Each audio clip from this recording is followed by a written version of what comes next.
মাত্রাতিরিক্ত মোবাইলে আসক্তি, মোবাইলের প্রতি এই মোবাইলের এই আসক্তি, প্রিয় ভাই সত্য কথা, এই মানুষদের মানসিক ভারসাম্যহীন, এরা প্রতিবন্ধী, এরা এক কথায় তার সিরা।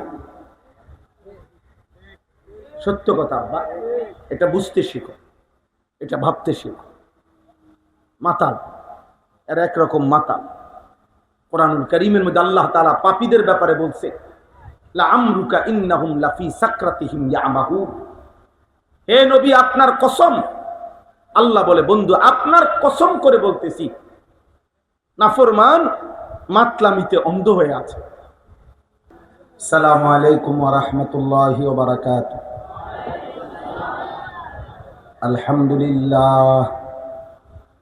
আলহামদুলিল্লাহ নাহমাদুহু ওয়া নাস্তাঈনুহু ওয়া নাস্তাগফিরুহু ওয়া নু'মিনু বিহি ওয়া নাতাওয়াক্কালু আলাইহি ওয়া নাউযু বিল্লাহি মিন শুরুরি আনফুসিনা ওয়া মিন সাইয়্যাতি আ'মালিনা।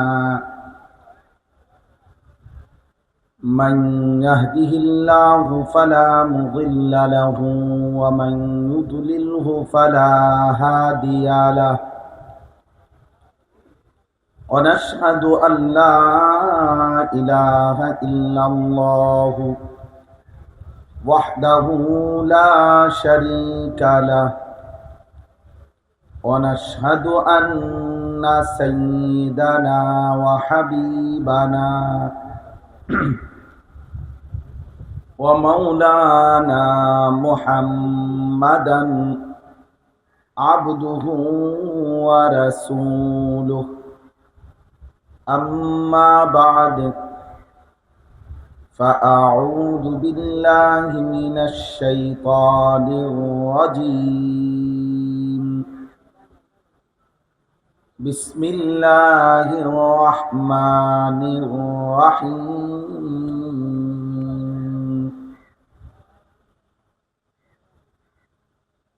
فلعلك تارك بعض ما يوحى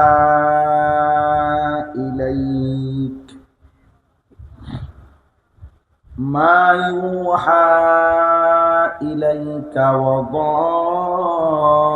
وضائق به صدرك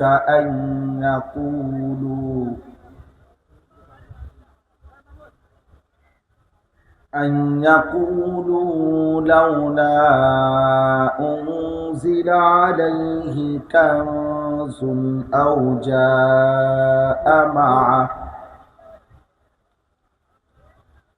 جاء معه ملك إنما أنت نذير والله على كل شيء وكيل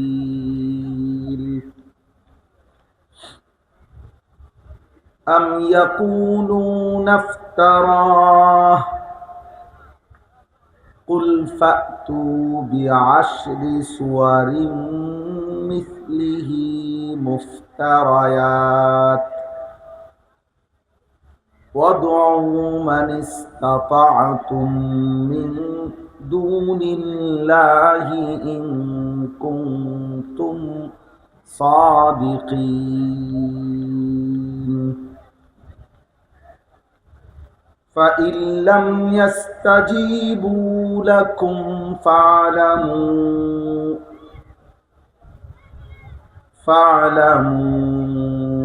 أنما أنزل بعلم الله وأن لا إله إلا هو فهل أنتم مسلمون صدق الله مولانا العظيم قال نبينا صلى الله عليه وسلم إن الله تعالى يرفع بهذا الكتاب أقواما ويضع به آخرين. وقال صلى الله عليه وسلم يا أبا سفيان جئتكم بكرامة الدنيا والآخرة اللهم صل على محمد وعلى آل محمد كما صليت على إبراهيم وعلى آل إبراهيم إنك حميد مجيد. اللهم بارك على محمد وعلى آل محمد كما باركت على إبراهيم وعلى آل إبراهيم إنك حميد مجيد. سبحانك لا علم لنا إلا ما علمتنا إنك أنت العليم الحكيم. আলহামদুলিল্লাহ, আল্লাহ পাক রব্বুল ইজ্জত জুল জালাল ওয়াল ইকরামের ফজল করম, রব্বুল আলামিনের অপরিসীম ইহসান মেহেরবানি দয়া, আল্লাহ তাআলা আমাদেরকে আজ 2 জুলাই 2026 রোজ বৃহস্পতিবার হবিগঞ্জ জেলা বাহুবল কবিরপুর ইত্তেহাদুল উম্মাহ পরিষদ এর উদ্যোগে আজকের এই মোতাবাররাক ইসলাহি মাহফিলে আল্লাহ তাআলাই আমাদেরকে আসবার বসবার আল্লাহর জন্যই জমা হওয়ার তৌফিক দান করেছেন। আলহামদুলিল্লাহ। নওজোয়ান ভাই, কিশোর যুবক ছেলেরা, বাবা তোমাদের কাছে আমার একটা অনুরোধ, কিছুটা গরম যেহেতু সবারই কষ্ট হচ্ছে, এরপরেও আমরা কষ্ট স্বীকার করি। তোমরা দূর দূর থেকে যার যেখানে সুযোগ হয়েছে সেখান থেকে আসছো, দয়া করে আল্লাহর ওয়াস্তে আমার একটা অনুরোধ, অল্প একটু সময়, 1 ঘন্টাও না, তার চাইতে কম সময়, এই সামান্য একটু সময় সবগুলো ছেলের কাছে আমি অনুরোধ করছি, বিশেষভাবে বলতেছি। 2টা কাজ।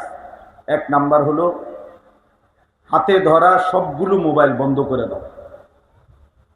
প্রিয় ভাই, আমি এটা অনুরোধ করলাম, সুন্দরভাবে বললাম, তোমারে মহব্বত করে বললাম, এরপরে আমি যারে দেখব তারে বাইর করে দেব। একদম পরিষ্কার কথা। আমার নজরে যদি কেউ পড়ে হাতে মোবাইল ধরে ভিডিও বা রেকর্ড করতেছে, তারে স্বেচ্ছাসেবক দিয়া বাহির করে দেব। আর নিজের থেকে যদি কেউ চলে যায়, আলহামদুলিল্লাহ, আর অনেক ভালো হয়। তোমার মতো ফালতু চলে গেলে ভালো। এই জন্য নিজের থেকে চলে যাওয়ার অনুমতি আছে। আর 2 নাম্বার কথা হলো, যারা দাঁড়িয়ে আছো ভাই, যত কষ্ট হোক, প্রয়োজনে 2টা জুতা নিজেদের একসাথ করে এটার উপরে হলেও বসে। একজনও দাঁড়ায় থাকবেন না, দাঁড়ায়া থাকবেন না বললাম আমি। হুজুর, পাবলিক সবাই বসে, মাদ্রাসার ছাত্র তালিবে ইলম তোমরাও বসো ভাই, প্রত্যেকেই বসে, শতভাগ বসেন। যে বসবেন না কোনোভাবে আপনি চলে গেলে ভালো হয়। আপনার তাড়া থাকতে পারে, কাজ থাকতে পারে, ভাইয়া আপনি চলে গেলে ভালো। সবাই ওয়াজ শুনতে হবে জরুরি না, সবাইটার জন্য বাধ্যতা না। ঠিক আছে, মাশাআল্লাহ। সবাইকে বসাও। স্বেচ্ছাসেবক ভাই, তোমরা চারদিকে সুন্দরভাবে জিম্মাদারি আদায় করো। ছেলেরা ভাই, তোমরা একজন আরেকজনকে চুরি করে, চালাকি করে মোবাইল যেন কেউ না উঠায়, নিষেধ করো, বুঝায় বলো, এতে ফায়দা হবে। তুমি ভাই নাইমা যাও ভাই, এটা ভয়ের ব্যাপার। মনে করে এটা জোশ উঠলো, তাই সে তো ফিরে দেবে না, একটা তাল উঠলো, মনে করেন একটা স্লোগান বাহির শরীরে, তখন কি অবস্থা?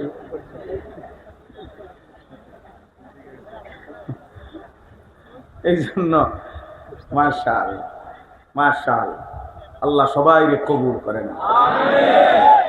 ব্যক্তিগতভাবে পছন্দ ভালোবাসা সবটাই আল্লাহর জন্য। আল্লাহর জন্য। আসলে আমরা আসছি, আল্লাহই আনাইছেন, কিন্তু মূল বিষয়টা তো ছিল আখিরাতের উদ্দেশ্য। মূল বিষয় এটা। এই জন্য দোস্ত ছেলেরা, তোমাদেরকে বলি, প্রত্যেকেই তোমরা বুঝমান, এটা বোঝা উচিত। আপনার শুধুই তামাশা, সব সময় একই রকম নিজের মন মতো যা মন চাচ্ছে আমার তাই করা, এটা ঠিক না। এটা ঠিক না। বরং কোনো আলেমে দ্বীনের কাছে যাওয়া, ওয়াজ মাহফিলে যাওয়া, এর মাকসাদ তো হলো নিজের ইসলাহ, নিজের সংশোধন। আমার ভিতরে যেন কিছুটা সংশোধন হয়, আমার যেন কিছুটা পরিবর্তন হয়, আমার যেন কিছুটা পরিবর্তন হয়। এটা বড় একটা মাকসাদ। কোরআনুল কারীমের মধ্যে আছে, আমি যেই সূরা পড়ছি 12 নম্বর পারা 11 নম্বর সূরা, এই সূরার 3টি আয়াত 12, 13, 14, এই 3টা আয়াত আমি পড়ছি এখন এতক্ষণ। সূরা হুদ কোরআনুল কারীমের 11 নম্বর সূরা, একজন নবীর নাম। এই সূরার মধ্যে আছে হযরত শুআয়ব আলাইহিস সালাম একজন নবী ছিলেন।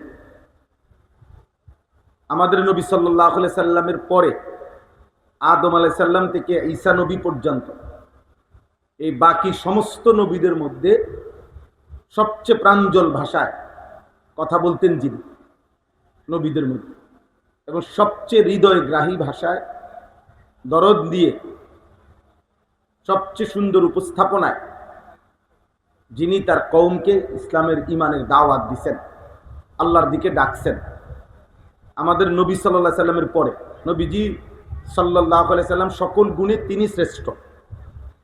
কোনো গুণেই অন্য কেউ ওনার চাইতে শ্রেষ্ঠ হইতে পারে না। তো তিনি আলাদা, ব্যতিক্রম। তিনি ব্যতীত বাকিদের মধ্যে তাফসীরের মধ্যে আছে হযরত শুআয়ব আলাইহিস সালাম সবচেয়ে সুন্দর বুঝাইতেন, সবচেয়ে দরদ মাখা। এই জন্য তাফসীরের মধ্যে আছে ওনাকে বলা হয় খতিবুল আম্বিয়া, নবীদের মধ্যে খতিব, মানে ধরেন নবীদের মধ্যে সবচেয়ে বড় সুন্দর বাগ্মী, বক্তা। সবাই বলতে পারতেন, সব নবী আফসাহ, সমস্ত নবী ছিলেন সর্বাধিক বিশুদ্ধভাষী। সব নবীরই দুইটা সিফাত, একটা হলো হুসনুল খালক আর একটা হলো হুসনুল খুলুক। শারীরিক গঠনেও, চেহারা চলনে বলনেও ছিলেন শ্রেষ্ঠ সুন্দর, এবং আখলাক চরিত্রের মধ্যেও তিনি ছিলেন শ্রেষ্ঠ সুন্দর। এটা নবীদের বৈশিষ্ট্য। এর মধ্যে তুলনামূলক শ্রেষ্ঠ, সবচেয়ে সুন্দর, সবচেয়ে ভালো বলতে পারতেন শুআয়ব আলাইহিস সালাম। তো এই শুআয়ব আলাইহিস সালামের কথা আছে এই সূরাতে, যে তিনি দিবা নিশি উনার কওমকে আল্লাহর দিকে যখন ডাকতেন তো বলতেন, হে আমার জাতি, এত দরদ নিয়ে, এত মায়া নিয়ে, এত আগ্রহ নিয়ে, এত কষ্ট, এত ত্যাগ স্বীকার করে এই যে রাত্র দিন তোমাদেরকে বলতেছি, বুঝাইতেছি, ডাকতেছি, আল্লাহর দিকে ফেরাইতে চাইতেছি, আল্লাহর নাফরমানির থেকে বাঁচাইতে চাইতেছি, এর একটাই উদ্দেশ্য। শুআয়ব আলাইহিস সালাম বলতেন, হে আমার জাতি, আমার উদ্দেশ্য একটাই, ইন উরিদু ইল্লাল ইসলাহা মাস্তাতাতু। এই ইসলাহ, যে এই মাহফিলের নাম ইসলাহি মাহফিল। শুআয়ব আলাইহিস সালাম বলতেন, হে আমার জাতি, আমার আর কোনো উদ্দেশ্য নাই, শুধু একটাই উদ্দেশ্য, আমি আমার সাধ্যের সবটুকু দিয়ে তোমাদের ইসলাহ চাই, সংশোধন চাই। এটাই মাকসাদ, কোনো চাওয়া পাওয়া নাই, পদ পদবী, সুনাম সুখ্যাতি, এটা মাকসাদ না। হে আমার জাতি, আমি তোমাদের ইসলাহ চাই, সংশোধন চাই, তোমাদের জিন্দেগি আল্লাহর সাথে জুড়ে দিতে চাই, তোমাদেরকে জাহান্নাম থেকে ফেরাইতে চাই, তোমাদেরকে আল্লাহর নাফরমানি থেকে বাঁচাইতে চাই, আল্লাহর দিকে ডাকতে চাই, ইবাদত আর বন্দিগিতে অভ্যস্ত করতে চাই। এই জন্য দোস্ত, এটাই বাস্তবতা। আজকের এই আসরের নামাজের পরে এই বয়ানটা এখন এই টাইম মতো ধরবার জন্য, যাতে ঠিক মতো এসে পৌঁছতে পারি, আমি গতকালকে রাত্রে মাহফিল শেষ করে কাছাকাছি জায়গায় এসে থাকছি। রাত্রে ছিলাম এক জায়গায়। আমাদের একজন প্রিয় ভাই আছে, অনেক সুন্দর আলোচক, হজরত মাওলানা মুফতি ইউসুফ বিন ইকবাল, ওনার মাদ্রাসায় দুপুরবেলা ওনার এখানে খানা খাইয়া এরপরে রওনা দিছে। তো আলহামদুলিল্লাহ যথাসময়ে আসছে। তো উদ্দেশ্য ছিল এটাই, যেন এই মাহফিলটা টাইম মতো কুমিল্লার থেকে যদি রওনা দেই, জ্যাম জুম ব্রাহ্মণবাড়িয়া ওইদিকে রাস্তা ভাঙ্গা, হয়তো টাইমলি এসে পৌঁছতে পারবো না। এই জন্য ফিকির করে লাগবে না, রয়ে গেছে। তাহলে দোস্ত উদ্দেশ্য একটাই, এই ঘুরে ঘুরে আল্লাহর কথা বলার মাকসাদ ব্যাপক পরিচিতি না। আজ থেকে 22 বছর আগে আলহামদুলিল্লাহ আল্লাহর দয়া আমি ওয়াজ করা শুরু করছি, আল্লাহ বলাইছেন, আল্লাহর তৌফিক। তাহলে 22 বছর ধরে কোনো এত শ্রোতা ছিল না, 22 বছর যাবত এত মানুষ চিনত না, এত পরিচিতি ছিল না। তাইলে এটা কোনো বিষয় না। আজ থেকে 15 বছর আগে আমার স্পষ্ট মনে আছে, আমি 8-10 জন মানুষের সামনে বয়ান করছি, ঘড়ির ঘন্টায় 4 ঘন্টা টানা বয়ান করছি আলহামদুলিল্লাহ। তাইলে মনে রাখতে হবে, যেই নদীতে জোয়ার আসে ওই নদীতেই ভাটা আসে। জোয়ার ভাটা একই নদীতে, ভিন্ন ভিন্ন নদীতে না। তাহলে জনপ্রিয়তা, পরিচিতি, শ্রোতার উপস্থিতি কম বেশি এটা কিছুই না। কখনো জোয়ার কখনো ভাটা, এটা কিছুই না। মূল বিষয় হলো আল্লাহর কথা বলা, মূল বিষয় হলো মানুষের পরিবর্তন কামনা করা। যখন আমার দ্বারা যেটুকু হয়, যেটুকু বলার সুযোগ হয়, তা বলার চেষ্টা করা, বলতে থাকা। আলহামদুলিল্লাহ আমরা কখনো ফজরের নামাজের পরেও বয়ান করি, জোহরের নামাজের পরেও বয়ান করি, আসরের পরে, মাগরিবের পরে। চেষ্টা করি প্রতিটা সুযোগ সম্ভাবনা কাজে লাগাই। এই জন্য শুধু হই হুল্লোড় আমি পছন্দ করি না। আমি আসলাম, গাড়িটা স্বাভাবিকভাবে আগাইতে পারতেছি না, এতগুলো ছেলে তোমরা একসাথে সবাই, পাঞ্জাবিওয়ালা পাঞ্জাবি ছাড়া, টুপিওয়ালা টুপি ছাড়া, সবাই মোবাইল দিয়া ছবি উঠানো শুরু করছে। আমার ভাই এটা কি করলাম, কেন করলাম? কেন আমি আরেকজনের আমার আগের গাড়ি, পুরাতন গাড়ি, এটা ভাড়া নিয়ে আসছি।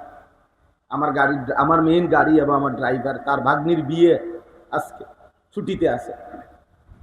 তাইলে বলার উদ্দেশ্য হইল, একটা প্রাইভেট কার তো ছবি উঠানোর কিছু না,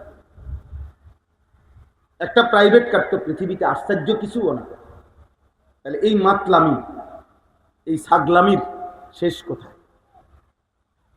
এই মানসিক ভারসাম্যহীনতা। এই জন্য আধুনিক গবেষণায় বলে, বর্তমান পৃথিবীর যেই কোনো বিবেকবান, এমনকি কাফের বেঈমানদের মধ্যে যার ন্যূনতম বিবেক আছে, ইউরোপের আধুনিক পৃথিবীর যারা মনোবিজ্ঞানী, চিকিৎসা বিজ্ঞানী, যারা মানুষের ভালো মন্দ নিয়ে ভাবে, এরকম মানুষদের দৃষ্টিতে আমার কাছে নির্ভরযোগ্য বই আছে, ম্যাগাজিন আছে, পত্রিকা আছে, রিপোর্ট আছে, ওনাদের কাছেও এটা বক্তব্য হলো, এই মাত্রাতিরিক্ত মোবাইল আসক্তি, মোবাইলের প্রতি এই মোবাইলের এই আসক্তি, প্রিয় ভাই সত্য কথা, এই মানুষদের মানসিক ভারসাম্যহীন, এরা প্রতিবন্ধী, এরা এক কথায় তার সিরা। সত্য কথা আব্বা, এটা বুঝতে শিখো, এটা ভাবতে শিখো। মাতাল, এরা একরকম মাতাল। কোরআনুল কারীমের মধ্যে আল্লাহ তাআলা পাপীদের ব্যাপারে বলছে, লা আমরুকা ইন্নাহুম লাফি সাকরাতিহিম ইয়ামাহুন। হে নবী, আপনার কসম, আল্লাহ বলে, বন্ধু আপনার কসম করে বলতেছি, নাফরমান মাতলামিতে অন্ধ হয়ে আছে, নাফরমান মাতাল হয়ে অন্ধ হয়ে গেছে। গুনাহ আর পাপ করতে করতে একরকম মাতাল হয়ে গেছে, আর মাতলামি করতে করতে অন্ধ হয়ে গেছে। লাফি সাকরাতিহিম ইয়ামাহুন। কোরআনুল কারীমের মধ্যে আছে, আল্লাহ তাআলা অবাধ্য জাতিকে ধ্বংস করে দিছে। এই সূরাতে আছে, নাফরমান জাতিকে ধ্বংস করে, পাপের কারণে, সীমা লঙ্ঘন করার কারণে ধ্বংস করে দিয়ে এরপরে বলছে, ইন্নাহুম কানু কওমান আমিন। নিশ্চয়ই এই নাফরমান জাতি ছিল মূলত অন্ধ মানুষ। গুনাহ তাদেরকে অন্ধ বানায় ফেলছে, জিনা তাদেরকে অন্ধ বানায় ফেলছে, মদ তাদেরকে অন্ধ বানায় ফেলছে, জুয়া তাদেরকে অন্ধ বানায় ফেলছে, অশ্লীল ছবি দেখা তাদেরকে অন্ধ বানায় ফেলছে, হারাম রোজগার তাদেরকে অন্ধ বানায় ফেলছে, নাফরমান তাদেরকে আল্লাহ তাআলা বলেন অন্ধ হয়ে আছে। কওমান আমিন, আমিন মানে অন্ধ। কোরআনুল কারীমের মধ্যে আছে অবাধ্য জাতি যখন সীমা লঙ্ঘন করছে, এই সূরাতে আছে নবীগণ বারবার ডাকার পরেও যখন কোনোভাবে ফিরে নাই, একদিন আল্লাহর আযাব আসছে। কাউকে ফেরেশতা বিকট চিৎকার দিয়ে শেষ করে দিছে। কোন জাতিকে সাতবক জমিনের মাটি উল্টাইয়া, এই যে আমরা এখন বসা এমন সুন্দর করে মাশাআল্লাহ, কিন্তু এটা যদি জমিনের নিচ উল্টাইয়া দেয় তো এই মানুষগুলো নিচে চলে যাবে। আল্লাহ তাআলা এভাবে ঘুমন্ত জাতি ঘুমায়েছিল সবাই, এরকম জাতি নাফরমান রাতের শেষ প্রহরে ফজরের আগ মুহূর্তে সাতবক জমিন উল্টাইয়া ধ্বংস করে দিছে, পাথরের বৃষ্টি বর্ষণ করে ধ্বংস করে দিছে, ভূমিকম্প দিয়ে ধ্বংস করে দিছে, ফেরেশতার বিকট চিৎকার দিয়ে ধ্বংস করে দিছে। হ্যাঁ ভাইয়া, পানির মধ্যে ডুবাইয়া বন্যা দিয়া ধ্বংস করে দিছে। এই সব জায়গায় এই সূরার মধ্যে এই বিস্তারিত বর্ণনা, কোরআনুল কারীমের সবচেয়ে বেশি আযাবের বর্ণনা আছে এই সূরায়। আমি যেই সূরাটা পড়লাম, সূরা হুদ, একজন নবীর নাম, এটাও একজন নবীর নাম। সবচেয়ে বেশি আযাবের ভয়ানক বর্ণনা, কলিজা কাঁপানো বর্ণনা, কলিজা কাঁপানো। নবী সাল্লাল্লাহু আলাইহি সাল্লাম হাদিসে আছে, আব্বা তাফসিরে আছে, এই সূরার আযাবের বর্ণনা শুনবার পর অল্প কিছুদিনের মধ্যে নবীজির সর্বপ্রথম দাড়ি মোবারকের চুল 2টা বা 3টা সাদা হয়ে গেছে। হযরত আবু বকর সিদ্দিক জিজ্ঞেস করছে, ইয়া রাসূলুল্লাহ কাদ শাইয়াবতা, আপনি দেখি বুড়ো হয়ে যাচ্ছেন, আপনার চুল তো পাকা শুরু হয়ে গেছে। এই তখন নবী সাল্লাল্লাহু আলাইহি সাল্লাম বলছে, শাইয়াবাতনি হুদ, আবু বকর সূরা হুদের আযাবের বর্ণনা আমারে বুড়া বানায় ফেলেছে। আমার কলিজার মধ্যে ভয় ঢুকে গেছে আবু বকর, আহা এই আযাব, এই নাফরমানি যদি আমার উম্মত করে, আর আমার আল্লাহর আযাব যদি আমার উম্মতের উপরে আসে, আমার কওমের কি হবে, আমার উম্মতের কি হবে। এই পেরেশানি আমার কালো চুল সাদা বানায় ফেলেছে। স্পষ্ট হাদিস, সব তাফসিরে আছে। তাইলে প্রিয় ভাই, ওইখানে আছে প্রত্যেক নবী আযাবের মুহূর্তে, যেমন নূহ আলাইহিস সালাম 950 বছর পরে, লূত আলাইহিস সালাম, হুদ আলাইহিস সালাম, সালেহ আলাইহিস সালাম, শুআয়ব আলাইহিস সালাম, এই নবীদের জাতিকে আল্লাহ আযাব দিয়ে ধ্বংস করে দিয়েছে। আব্বা, এই আযাবের মুহূর্তে প্রত্যেক নবী, এই কোরআনের এই সূরার মধ্যে বারবার আছে, প্রত্যেক নবী চোখের পানি ফেলে নিজের কওমের দিকে তাকাইয়া বলছে, হায় আমার কওম, আমি কত না তোমাদেরকে আল্লাহর দিকে ডাকছি, আমি কত না তোমাদেরকে বুঝাইতে চেষ্টা করছি। قد أبلغتكم رسالة ربي, আমার রবের বাণী আমি পৌঁছাইছি।